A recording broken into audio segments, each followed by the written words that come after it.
Li Bakur û Tirkiyeyê ji îlûna 2019 ve li ser pergala rêveberiya baro û saziyên civakî yên sivîl nîqaş tên kirin. Rêveberên desthilatdariyê dixwazin ku pergala baro û saziyên civakî yên sivîl biguherînin û li her bajarekê êdîwekî sendîqayan ji yekê zêdetir baro hebin. Li belê rêveberên baro û sendîqayan li dijî vê daxwaza desthilatdariyê derdikevin û amaje dikin ku armanca vê guhertinê lewazkirina dengên muxalîfin.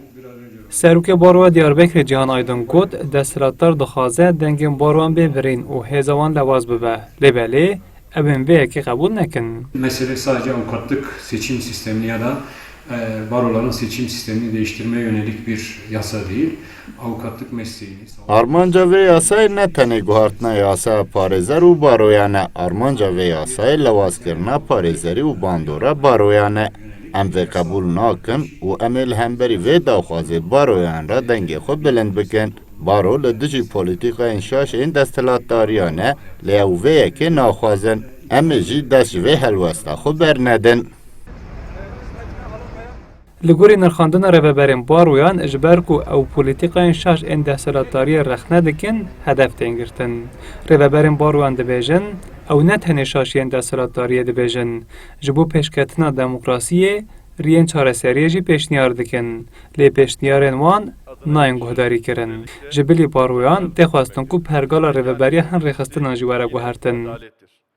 Hevserokê Jora Avahîsazên Diyarbekirê Ferit Qahraman dibêje, em li dijî müdaxaleyên li ser avahîsaziya bajêr jî nerazîbûna xwe tînin zimên. Li desthilat dixwaze her tişt di jêr desthilatdariya wan de be. Armanca me li ser xebatê diyar yani bes meslekiyen bêjin nine li ber xebatê bajarên derdorên dîrokê çandeyê jî nika pirsgirêk va tişta ji bona wan ew dixwazin ku bi rastî em bêjin kesek deng li ber wan dernexe.